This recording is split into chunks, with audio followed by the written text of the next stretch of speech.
Hi, I'm Katie. Welcome back to our off campus podcast where we talk about political issues surrounding college campuses and across the country.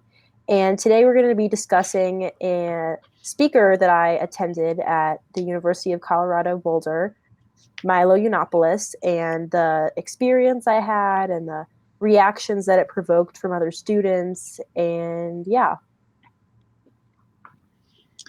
All right, Katie was there listening to Milo Yiannopoulos, and our friend Zach, who sadly can't be with us right now, was outside watching the protests. So Katie's going to talk about her experiences, and I've been messaging our friend Zach, and I'm going to speak on his behalf. Katie, what happened? So I got there a little late. I actually got outside of the building right before they stopped letting people in because even if you had a ticket, you weren't necessarily going to get in because there wasn't enough seats. It was like overbooked. And the protests were in full force, and it was very intimidating walking up there because you didn't really know where exactly to enter. There was just a bunch of police and riot gear and a bunch of protesters all shouting, and like a few people standing around watching, not really knowing what to do. And a lot of the protesters were just saying their favorite cheer, which is no Milo, no KKK, no fascist USA, and then just another no Trump protest, just throwing that in there. And I told one of the security, I received this email from everyone who had tickets, it seemed, to receive this anonymous email saying, I'll pull it up. I'll get the exact words of the email. But yeah, pretty much everyone reported the email to the police because it's a Oh, threat. I've got the email. It says, "We know who you are. Tonight we will know your faces. The identities of attendees will be released to the public on a list of known neo-Nazi sympathizers." And then, "We do not tolerate fascists." So yeah, that's basically a threat, and I reported it to the police, and they were already aware of it because a lot of people had already reported it. And then I had to like walk around the protesters to get into where they were scanning tickets, and from there, like, no one really said anything to me from there. I just tried to like blend in, and then I had to like they had like airport security, like you had to go through a metal detector, and yeah, it Hmm. was it was legit. Wow. All right, Zach's been messaging me. Um, I asked him what he saw. He said he saw people burning flags, hating on their more conservative counterparts, dressed in face masks and cheering no Trump, fuck white supremacy and fascism. And Zach was around just watching all this happen, people burning stuff. And he actually sent it to Fox News, the email, and I guess a few pictures as well. But yeah, he was just kind of standing around watching everything happen. He wasn't, getting really into it. But yeah, that's just what he saw, and that's just what he sent me over text.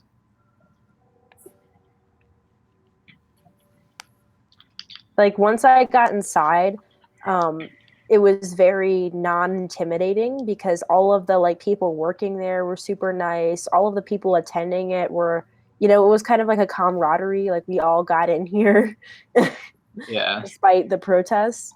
And should I discuss like his actual talk, what he said? yeah, hmm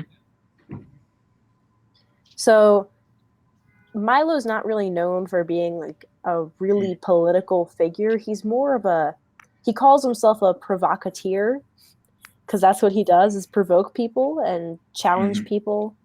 And really, he's not so much into politics as he is as taking this crazy left wing SJW people and just challenging them, exposing all of their bullshit, kind of making them a joke, making people laugh at them.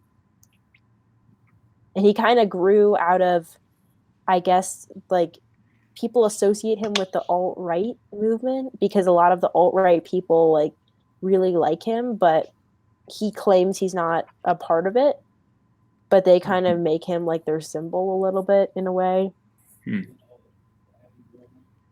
And so during the talk, the name of each talk at a different school is a different name, and this one was called "Why Ugly People Hate Me," and and he started off. He's just like super funny. Like this guy's phone was ringing, and he took his phone and he's like, "Let me answer that," and it was his mom, That's and he's awesome. like, "Your son had his phone on during my lecture." She's like, and yeah, so that was funny. And then a lot of it was like fat jokes of him making fun Oh, of fat people. Pretty much he's like saying that like um more attractive women, like studies have been done that more attractive women are conservative rather than democratic, like, hmm. and like just showing examples of like ugly SJWs and ugly Yeah, feminists. And also he was kind of like making a statement about the whole like fat acceptance thing that they want, and how oh they're yeah, like promoting unhealthy body image, or just being unhealthy, and they're saying that, yeah, oh, it's okay to be obese, like you're not going to die early, that kind of thing. And yeah, yeah. Like, I don't think you should be bullied, obviously, but like this freaking BBW fat acceptance. Like, if you're, a little thicker, like that's just what body type you are, that's fine. But if you're like 300 pounds, like you can't, like even leaning over, you can't see your toes.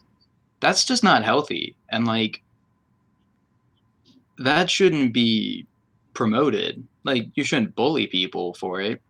And I mean, even though he's doing it in a satirical way, I mean, I guess sometimes it can go too far. yeah, But he was yeah, claiming that fat shaming works.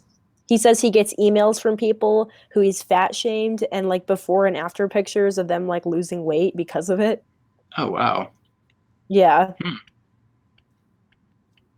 Well, I don't know if the ends justify the means, but good for them. Hmm. Yeah, it's just like it's really an upsetting thing from the whole SJWs, because like obesity and heart disease are our number one killers in the US. Like it's a Yeah. really big problem, and promoting it is just kind of making it worse instead of Yeah. making it better. And it's like this is people's lives, this is people's health. Like it's Hmm. not it's not something just for fun. Like no, it's really serious. Yeah, like no one would promote only eat every other day because then you'll lose weight. Like that's horribly unhealthy. No one would Yeah. ever promote that. Yeah. Yeah. But um I guess what are your like views on just the protests in general, like the SJWs, all I this? mean, I'm all for them protesting. I think like free speech, you can protest, but like don't target the people that are going to the event. Like some guy punched a girl in the face who was wearing a Trump hat. Yeah. Fuck. Hmm. Like don't turn it into violence. Like apparently maybe they were gonna throw tear gas.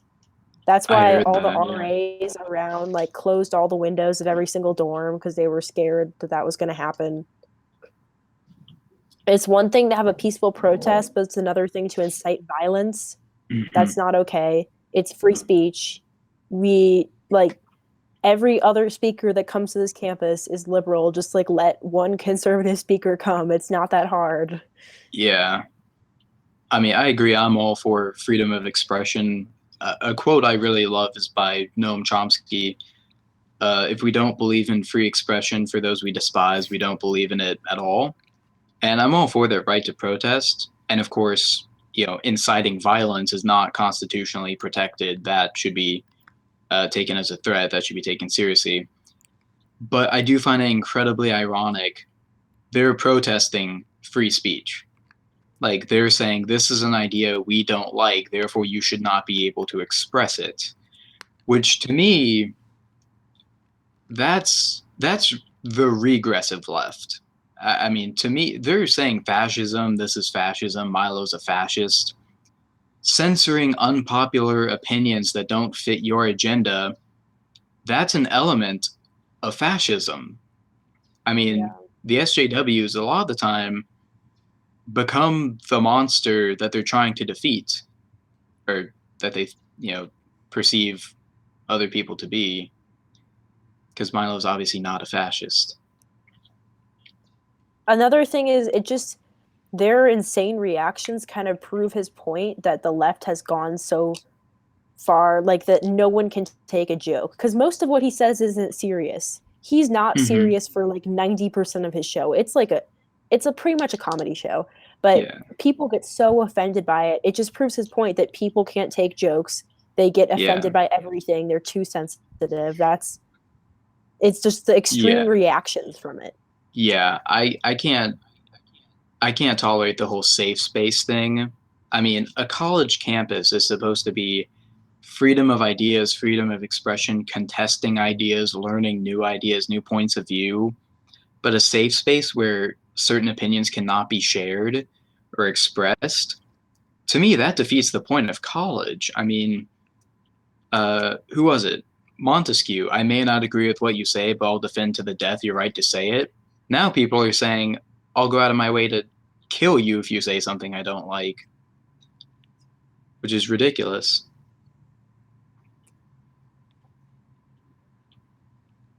Yeah, we also had a talk about it in one of my classes the next day, and I thought what the professor said was interesting because it was kind of confusing because he's like, oh, yeah, I think we should have free speech on this campus. I think we should have different points of view. But if he is saying things that are offensive to certain groups, then that's a problem. Hmm. Offensiveness is So, subjective. That he's like, we should have free speech, but not really. yeah. Oh my gosh.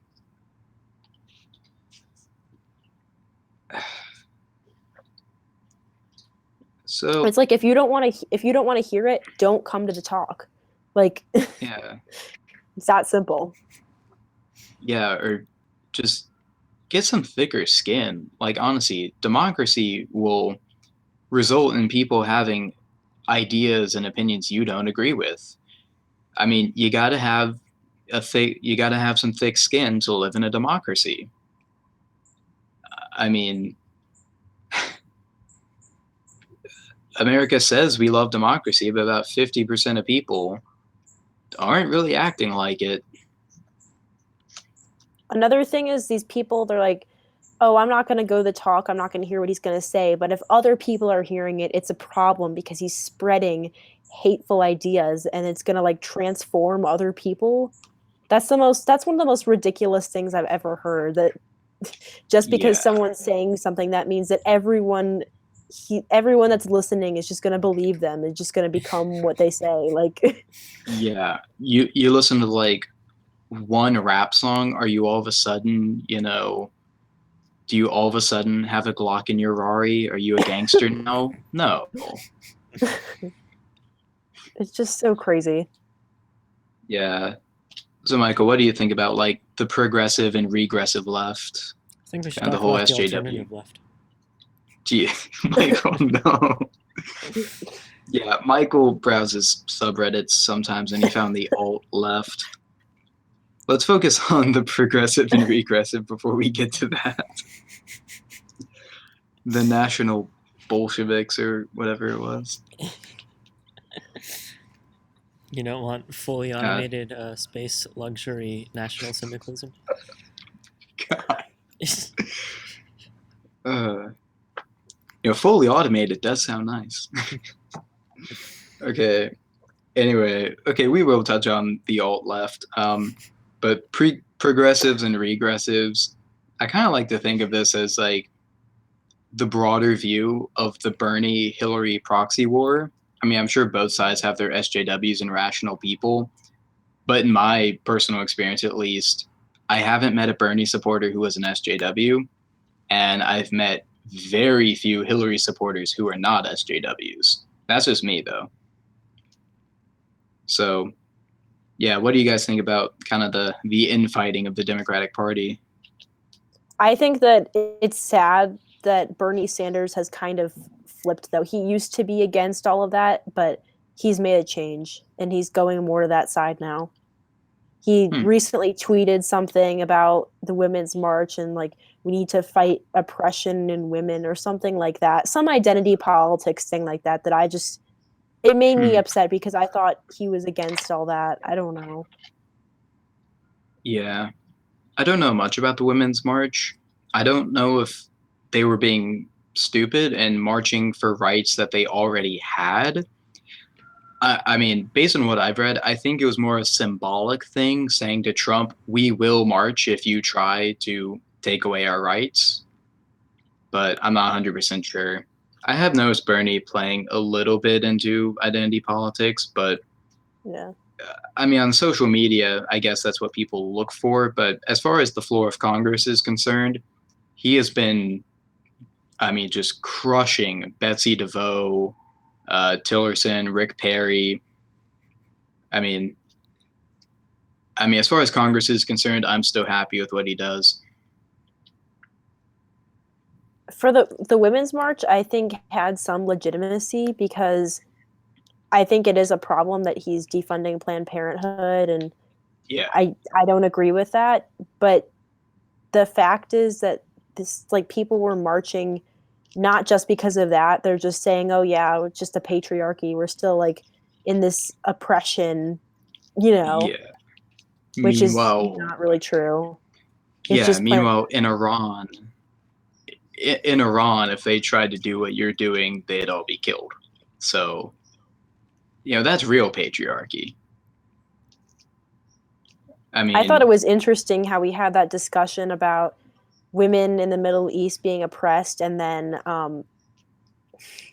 these are other people who were in the group conversation. They said, "Oh, well, it's okay because they're used to it.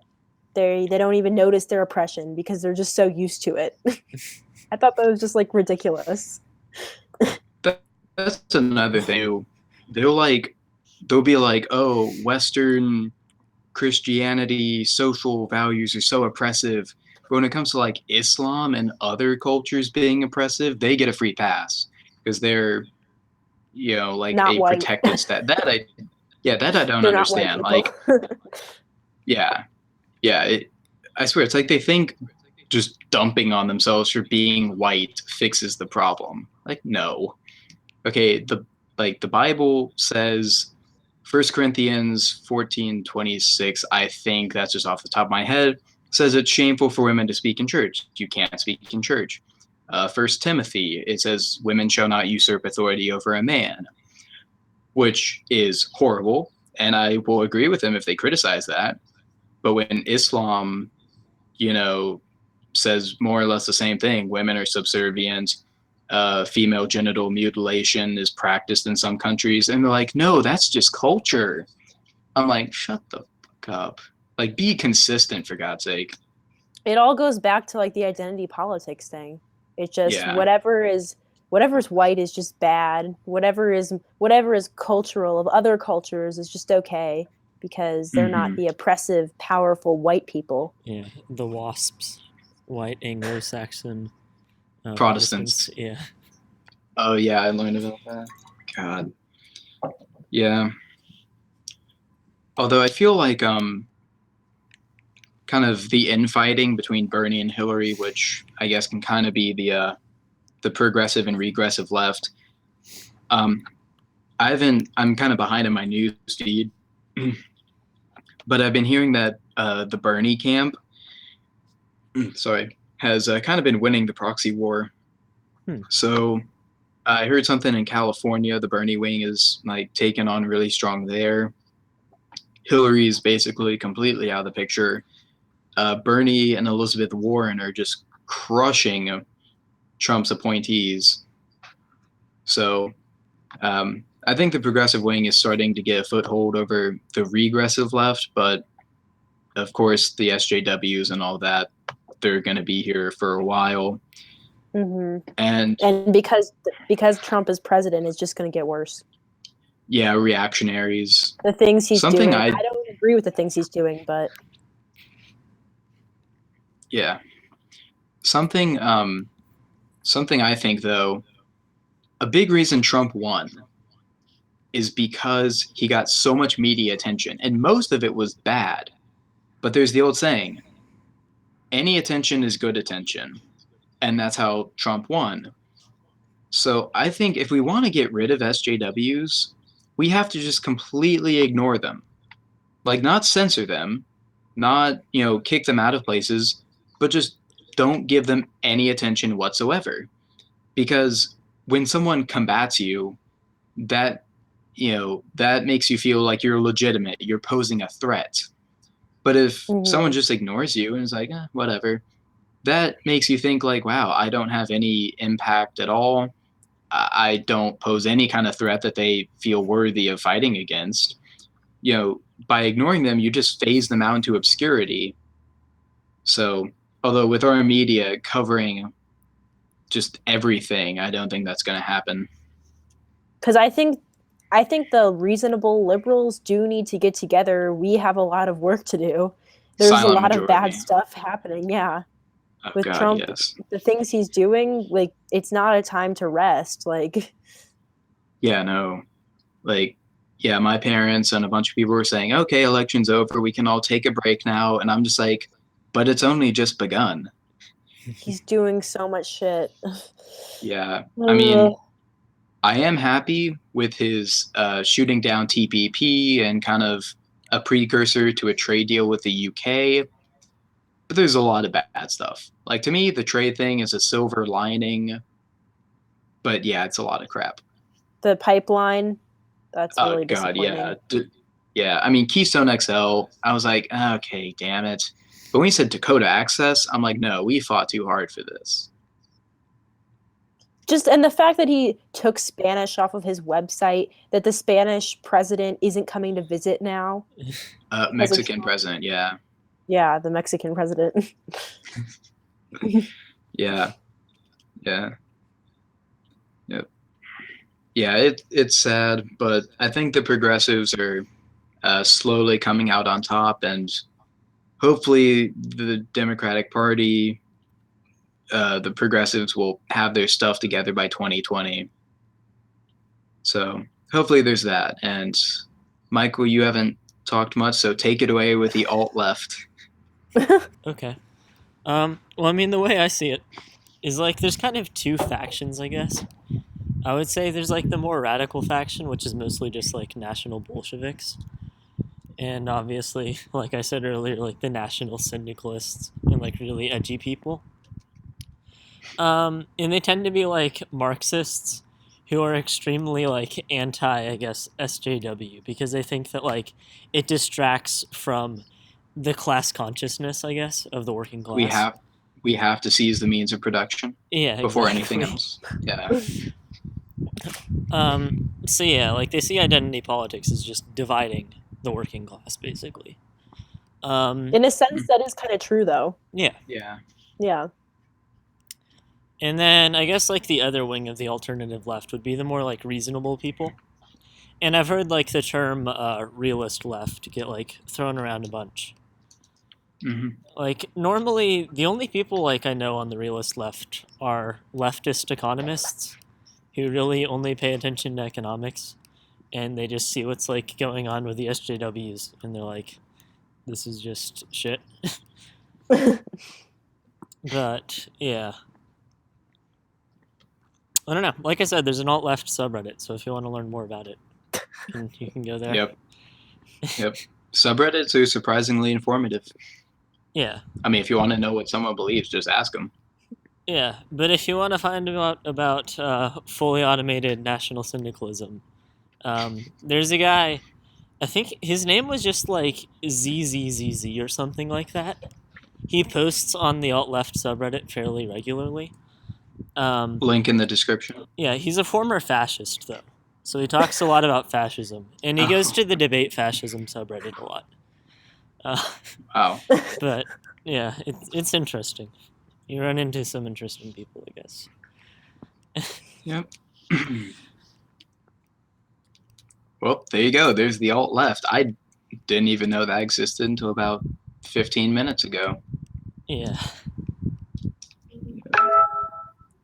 I think that another thing is the SJWs are really concentrated in like the younger population. Like my mom's age, liberals are still pretty reasonable. They're not like they haven't had their gender studies class. They don't think there's a patriarchy.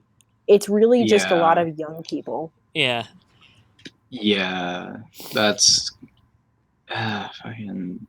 Yeah, our generation has a lot of issues. Yep. But yeah, I think we're kind of running up on time, so I guess we'll conclude this.